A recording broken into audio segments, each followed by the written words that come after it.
ഇപ്പം വീട്ടുകാരെ അറിയിച്ചു. 2-3 ദിവസത്തിനുള്ളിൽ തീയതി നിശ്ചയിക്കും. ഇതൊന്നും ഇപ്പൊ വേണ്ടായിരുന്നു. ഇപ്പോഴും നിനക്ക് എന്നെ വിശ്വാസമില്ലേ? അതല്ല, പിന്നെ എനിക്കൊരു കാര്യം പറയാനുണ്ടായിരുന്നു. ഇപ്പൊ ഞാൻ പറയുന്നത് കേട്ടാ മതി. സണിച്ച, ഞാൻ പറയണ കേക്ക്. പ്ലീസ് സണിച്ച, സണിച്ച എനിക്ക് സീരിയസ് ആയിട്ടൊരു കാര്യം പറയാനുണ്ടായിരുന്നു. ഇപ്പൊ ഒരു സീരിയസ് കാര്യം വേണ്ട.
സാന്ദ്ര,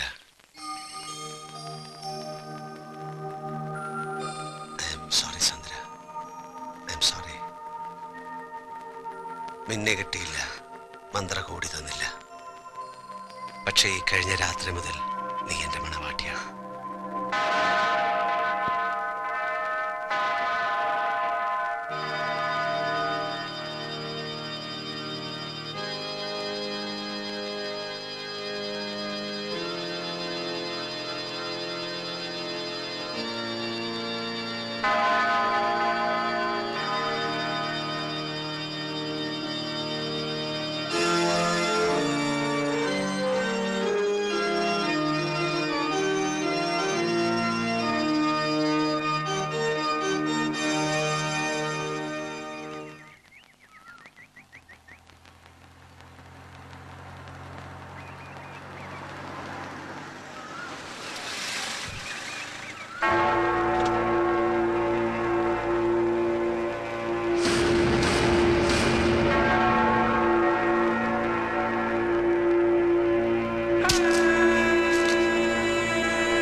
മറന്നു എന്ന് കരുതിയതൊക്കെ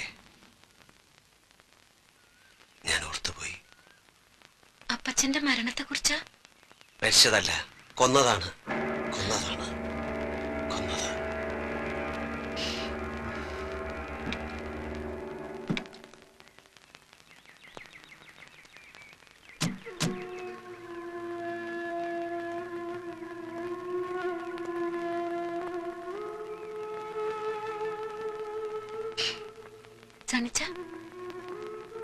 വാക്ക് പറഞ്ഞ് ഉറപ്പിച്ച ദിവസേ പെങ്ങളുടെ കല്യാണം നടത്താൻ വയ്യാണ്ട് വിഷമിച്ച ചാച്ചനെ ഇടവകയിലെ അച്ഛൻ സഹായിക്കാമെന്നേറ്റു. പുതിയ പള്ളി പണിയാൻ പിരിച്ച പള്ളി ഫണ്ട് ചെയ്യുന്നു. അതിപ്പോ എന്നാ കമ്മിറ്റി തീരുമാനിക്കാനാ? ഇട്ടിച്ചൻ എത്ര രൂപ വേണ്ടെന്ന് വെച്ചാൽ അങ്ങ് എടുത്താ പോരെ. എന്ന് പറഞ്ഞാല് പൊതുമുതലാവുമ്പോ ചോദിക്കുകയും പറയുകയും ചെയ്യാതെ എടുക്കാൻ പറ്റുമോ? മാത്രമല്ല, ഖജാൻജിയായ പാപ്പച്ചന്റെ പേരിലാണ് ഇത് ബാങ്കിൽ കിടക്കുന്നത്. ശരിയാ, 2,25,000 രൂപ വരെ എന്റെ പേര് ബാങ്കിൽ കിടപ്പുണ്ട്. ബാക്കി ആ ചിട്ടിച്ചാൻ്റെ ഇരിക്കുകയാണല്ലോ. എന്റെ കയ്യിലോ? എന്താ പാപ്പച്ച നീ പറയുന്നത്? എന്റെ അച്ചായ, മുഴുവൻ കാശ് ഒരേ ബാങ്കിൽ കിടക്കണ്ടെന്നും പറഞ്ഞ് നമ്മൾ രണ്ടുപേരും കൂടെ പോയിട്ട് 2 ലക്ഷം രൂപ എടുത്ത് ഓർക്കുന്നുണ്ടോ? അത് കൊടിയിറക്കി പെരുന്നാളിനല്ലേ? ഇതെന്നത്തെ കാര്യം അച്ഛാ നീ പറയുന്നേ? ഈ 2 ലക്ഷം രൂപ എടുത്തത് ഒരു ശനിയാഴ്ചയായിരുന്നു. അന്ന് ഉച്ച കഴിഞ്ഞ് ബാങ്ക് ഒഴിവായതുകൊണ്ട് ഈ കാശ് അച്ഛൻ വീട്ടിലേക്ക് പോയത് ഓർക്കുന്നുണ്ടോ? പാപ്പച്ച, ഇത് 1-2 രൂപയുടെ കാര്യമല്ല, രൂപ 2 ലക്ഷമാ. നീ പറയുന്ന കാശും വാങ്ങി പാലാക്കി പോയത് ഓർക്കുന്നില്ലേ? ഓഹോ, അപ്പൊ എന്നെ കളനാക്കിയാണോ? ഇടിച്ചാൻ കാശെടുത്ത് മറിച്ചെങ്കിൽ തുറന്നങ്ങോട്ട് പറ, വെറുതെ മനുഷ്യനെ ആദ്യം കേട്ടാതെ. ഞാൻ കാശെടുത്ത് മറിച്ചെന്നോ? നിന്റെ കുടുംബ പാരമ്പര്യം കാണിച്ചാലുണ്ടല്ലോ. നിങ്ങൾ രണ്ടുപേരും കൂടി ഇവിടെ കിടന്ന് ബഹളം വെച്ചിട്ട് എന്താ കാര്യം? നമുക്ക് എന്താ വേണ്ടെച്ച സമാധാനമായിട്ട് ആലോചിച്ച് തീരുമാനിക്കാം. എന്റെ പൊന്നച്ചോ, ഒന്നും ആലോചിക്കാനില്ല. കാശ് ദിയാന്റെ കയ്യിൽ തന്നെയുണ്ട്. ചിലപ്പോ ചേവനെടുത്ത് കാണും. ഇത് എന്നെ കള്ളനാക്കുക.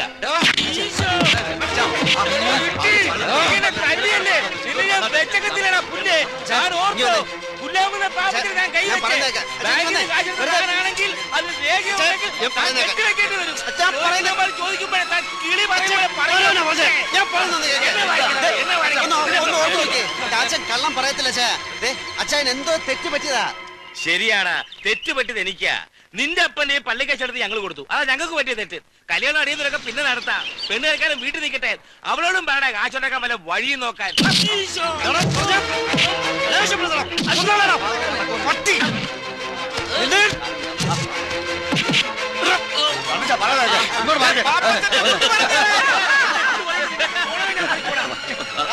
എന്റെ അപ്പനെ കള്ളനാക്കിയിട്ട് നീ ഇവിടെ ജീവിക്കത്തില്ല.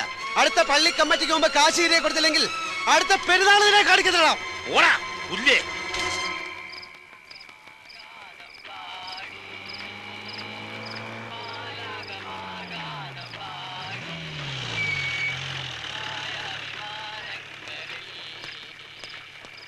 സണ്ണി ഇറങ്ങി വേടാ. എന്താ സാർ? ഇറങ്ങി വരാൻ. എന്താ സാർ?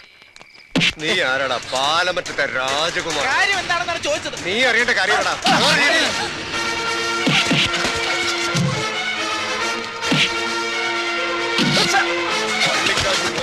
ഗുണ്ടായിസം കാണിക്കണോടാ. വലിച്ച് കേട്ടടാ അവനെ.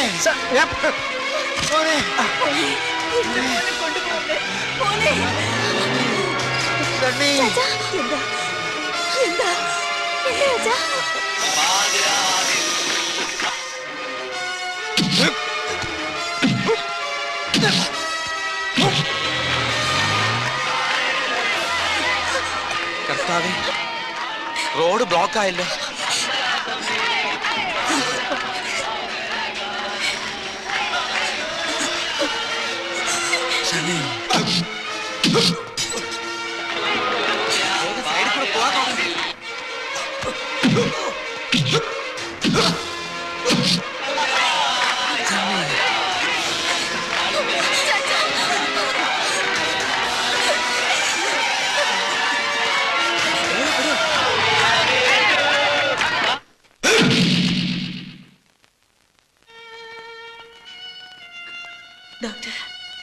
മരണം നടന്നത് ഇവിടെ എത്തുന്നതിന് മുൻപായതുകൊണ്ട് പോസ്റ്റ്മോർട്ടം നടത്തണം. ഡോക്ടർ, അച്ചായ മരിച്ചത്? ഇതൊരു ഗവൺമെന്റ് ഹോസ്പിറ്റലാണ്, പ്രൊസീജിയേഴ്സ് ഉണ്ട്.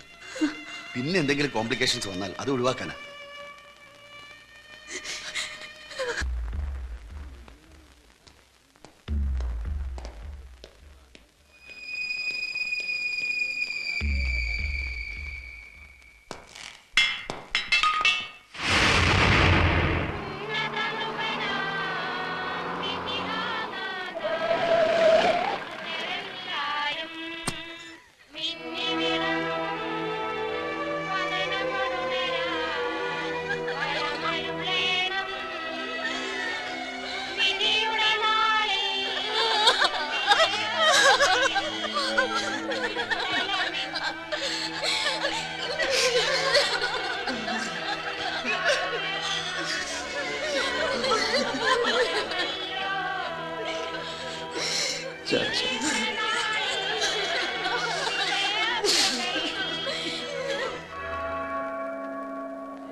പിതാവും പുത്രനും പരിശുദ്ധാത്മാവുമായ സർവേശ്വര, സകലത്തിന്റെയും നാഥനായ ദൈവം തന്റെ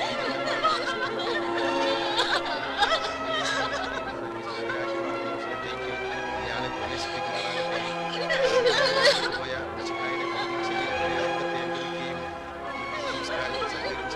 ഇയാളെ ബഹുമാനിക്കുകയും ചെയ്ത നിങ്ങളെല്ലാവരെയും ദൈവസമർത്ഥമായി അനുഗ്രഹിക്കുമാറാകട്ടെ. അവിടുത്തെ കൃപ നിരന്തരം നിങ്ങൾ വസിക്കുകയും അവിടുത്തെ കാരുണ്യം നിങ്ങൾ അനുഗ്രഹിക്കുകയും ചെയ്യട്ടെ. എപ്പോഴും എപ്പോഴും എന്നേക്കും.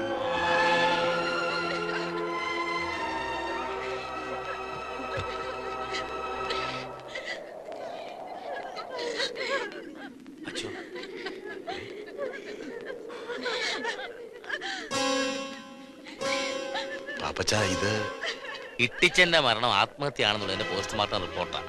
പക്ഷേ ആ സ്ഥിതിക്ക് ഇവിടെ അടക്കണോ അതോ? പാപ്പച്ച അതിന് ഇന്നലെ ഉണ്ടായ സംഭവങ്ങളൊക്കെ വെച്ച് നോക്കുമ്പോ പ്രശ്നം ഇവിടം കൊണ്ടൊന്നും അവസാനിക്കുന്നില്ല. പിന്നെ പോലീസ് അന്വേഷണമായി ശവം മാന്തലായി ആകെ കുളവാകും. എനിക്ക് എന്റെ തടി നോക്കണം. ഒരുമാതിരി മറ്റേ വർത്തമാനം പറയരുത്. എന്റെ മടി കിടന്ന ഇട്ടിച്ചായ മരിച്ചത്. വിഷം കഴിച്ചാലും മടി കിടന്ന് മരിക്കാം. നീ ആരാണ് ഇതൊക്കെ പറയുന്നത്? പക്ഷേ എന്റെ അപ്പച്ചന്റെ ശവത്തോട് പക തീർക്കരുത്. നമ്മൾ തമ്മിൽ എന്തെങ്കിലും പ്രശ്നം ഉണ്ടെങ്കിൽ നമുക്ക് പറഞ്ഞു തീർക്കാം എങ്ങനെയെങ്കിലും. എന്റെ അപ്പച്ചനോട് ഇനി നമ്മൾ തമ്മിൽ എന്താടാ പ്രശ്നം? നീ എനിക്കിട്ടൊന്നും തല്ലി, അത് ഞാൻ പോലീസിൽ പരാതിയും കൊടുത്തു. അത് വേറെ വിഷയം. പള്ളി വേറെ, പോലീസ് വേറെ. പക്ഷെ തിരുസഭയുടെ നിയമവും കാര്യങ്ങളും എല്ലാവർക്കും ബാധകമല്ലേ? ഇന്നിപ്പം നിന്നെ കൊണ്ട് കരഞ്ഞ് കാലൊടിപ്പിച്ച് ഇട്ടിച്ചാൻ ഇവിടെ അടയ്ക്കുന്നതിന് ഇരിക്കട്ടെ. പക്ഷെ നാളെ മുതൽ വിഷം നിന്ന് മരിച്ചവനെയും കെട്ടിത്തൂങ്ങിച്ചത്തവനെയും ഇവിടെ അടയ്ക്കേണ്ടി വരില്ലേ? മാനം മര്യാദയ്ക്ക് മരിച്ച അപ്പനപ്പന്മാരെ അടയ്ക്കിയ സിമിത്തേരിയായത്. ഇത്തരക്കാരെയൊക്കെ അടയ്ക്കൽ മനുഷ്യർ വെറുതെ ഇരിക്കുവോ? പാപ്പച്ചേ, ഡോക്ടർക്ക് പറ്റിയ എന്തോ പിഴവാ. ചാച്ചൻ പൈലിയുടെ മടി കിടന്ന മരിച്ചേ. അയ്യോടാ, ഡോക്ടർക്ക് പിഴവ് പറ്റാനോ? നമ്മുടെ അമ്പാർ നിരപ്പിൽ അവതക്കുട്ടിച്ചാന്റെ മകനാ പോസ്റ്റ്മോർട്ടം ചെയ്ത ഡോക്ടർ ജോർജ് വർഗീസ്. ബഹുമിടുക്കനാ. അവൻ ഇങ്ങനെ സർട്ടിഫിക്കറ്റ് ഉണ്ടായി കൊടുത്തിട്ട് എന്നാ കിട്ടാനാ? അച്ഛേ, ചാച്ചനെ ഞങ്ങളുടെ കുടുംബ കല്ലറയിൽ അടക്കണം. ഇല്ലെങ്കിൽ മരണം വരെ ഞങ്ങളുടെ കുടുംബക്കാർക്കും മനസ്സമാധാനം കിട്ടത്തില്ല. എന്റെ ഭാഗത്ത് എന്തെങ്കിലും തെറ്റുണ്ട് ക്ഷമിക്കണം.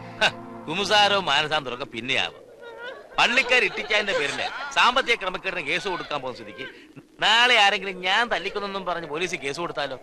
അടയ്ക്ക ശവം പിന്നെയും മാന്നിട്ട് വരും. ചിമിത്തെല്ലാം അത് വലിയ പൊല്ലാപ്പാകുന്നേ. പിന്നെ ഞങ്ങൾ ഇടവക്കാരെ വാക്ക് കേൾക്കാതെ അച്ഛന് ചിമിത്തൽ നടക്കണമെങ്കിൽ അയക്കോ. ഞാൻ കാര്യം പറഞ്ഞു. പിന്നത്തെ കാര്യമൊക്കെ ഞാൻ നോക്കിക്കോളാം. ഇട്ടിച്ചനെ ഇവിടെ അടയ്ക്കാം. വേണ്ടച്ചോ, ആരുടെ ഔദാര്യം വേണ്ട. എന്റെ അപ്പനെ തെമ്മാടിക്കുഴിയിൽ അടയ്ക്കാ മതി. വിഷം തിന്ന് ചത്തവന് തിരുക്കർമ്മങ്ങൾ കൊടുക്കാൻ പാടില്ല എന്ന നിയമമുള്ളപ്പോ അച്ഛനായിട്ട് തെറ്റിക്കണ്ട. സണ്ണിക്കുട്ടി വേണ്ട. ഇടവക പ്രമാണിമാരുടെ കാല് പിടിച്ച് എന്റെ അപ്പനെ ഇവിടെ അടയ്ക്കുക. അപ്പന്റെ ആത്മാവ് പോലും എന്നോട് പൊറുക്കില്ല. നീ കോഴ കൊടുത്ത് വാങ്ങിച്ച ഈ കള്ള സർട്ടിഫിക്കറ്റ് തിരുത്താൻ പാലോ മറ്റു തീർക്കുന്ന ഗതിയില്ല. പക്ഷെ എന്റെ ദേഹത്തൊഴുകുന്നത് ഈ ഹൃദയം പൊട്ടി മരിച്ചു കിടക്കുന്ന സാധു മനുഷ്യന്റെ രക്തമാണെങ്കിൽ ഇതിന് ഞാൻ നിന്നോട് എന്തെങ്കിലും കണക്ക് തീർക്കും. ഓർത്തോ? വഴി തെമ്മാടി പറമ്പിൽ കയറാൻ നാണമുള്ള ഒരുത്തൻ ഈ പെട്ടി തുറന്ന. വേണ്ടച്ചോ, വേണ്ട.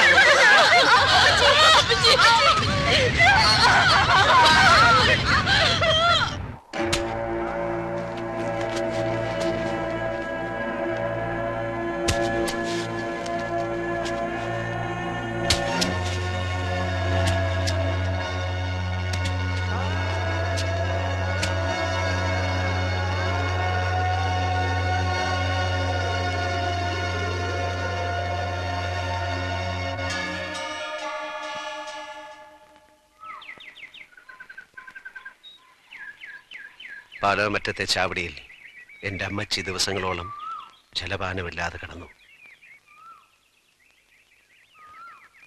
എൻ്റെ ഒരു പഴയ സുഹൃത്തിൻ്റെ അഡ്രസ്സുമായിട്ട് ഞാൻ ബോംബെയിലേക്ക് വണ്ടി കയറി. ദിവസങ്ങളോളം മേൽവിലാസക്കാരനെ തേടി ഞാൻ നടന്നു, കണ്ടില്ല. പട്ടിണി കിടന്നത് 1-2 ദിവസങ്ങളല്ല, ആഴ്ചകളോളം. ബോംബെയിലെ സെന്റ് തെരാസസ് ചർച്ചിന്റെ പടിക്കെട്ടിൽ വിശപ്പ് കൊണ്ട് തളർന്നു കിടന്ന എന്നെ ഏതോ ഒരു ബിസിനസ് ടൂറിന് വന്ന അച്ചായൻ ഇന്നലെ രാത്രി കണ്ടില്ലേ, ഉരുള കുര്യാക്കോസ്, അദ്ദേഹം വിളിച്ചുണർത്തി. എനിക്ക് ഭക്ഷണം വാങ്ങിച്ചു തന്നു. ഒരച്ഛനെ പോലെ, ഒരു ജ്യേഷ്ഠനെ പോലെ എന്നെ സ്നേഹിച്ചു. എന്നെ ഇവിടെ കൊണ്ടുവന്നു. ഒരു ഈസ്റ്റർ ദിവസം അച്ചായൻ എനിക്ക് തന്ന $5000 വെച്ച് ഈ സണ്ണി ബിസിനസ് തുടങ്ങി. സണ്ണിയുടെ പോക്കറ്റിലെ ആയിരങ്ങൾ 10,000-ങ്ങളായി. ലക്ഷങ്ങളുടെയും കോടികളുടെയും കണക്കുകൾ പാലോമറ്റത്തെ സണ്ണിച്ചന്റെ വിരൽ തുമ്പുകൾ. പക്ഷെ നഷ്ടമായതൊന്നും തിരിച്ചു നേടാൻ കഴിയില്ല എന്നെനിക്ക് മനസ്സിലായി. നാട്ടിൽ നിന്ന് വന്ന ആദ്യത്തെ കത്തിൽ നിന്ന് ഞാൻ അറിഞ്ഞു, മോളിക്കുട്ടി കന്യാസ്ത്രീയാകാൻ തീരുമാനിച്ചു. വിവാഹ സ്വപ്നങ്ങൾ കൊണ്ട് നടന്ന എന്റെ അനിയത്തി അതെല്ലാം മറന്ന് കന്യാസ്ത്രീ പട്ടമിടാൻ തീരുമാനിച്ചപ്പോ ഞാൻ തോറ്റു. നൊമ്പരങ്ങളെല്ലാം ഉള്ളിലൊതുക്കി ഞാൻ ഇന്നും ഉയരങ്ങൾ കീഴടക്കും. നാട്ടിലെ വീട്ടാക്കടങ്ങൾ മറന്നിട്ടല്ല, എന്റെ ചാച്ചനെ കൊന്ന പാപ്പച്ചനോട്, എന്റെ ചാച്ചന്റെ മരണം ആത്മഹത്യയാക്കി മാറ്റിയ ഡോക്ടറോട്, അതിനെല്ലാം ഒത്താശ പാടി എന്നെ ലോക്കപ്പിലിട്ട് ഇടിച്ച SIയോട്. വീട്ടാ, ഇന്നെനിക്ക് നിസ്സാരമായി വീട്ടാ.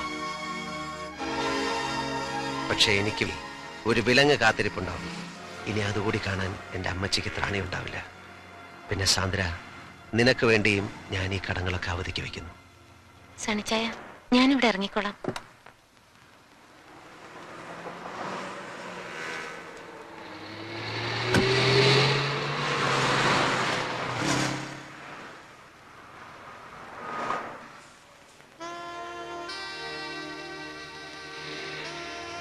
See you tomorrow.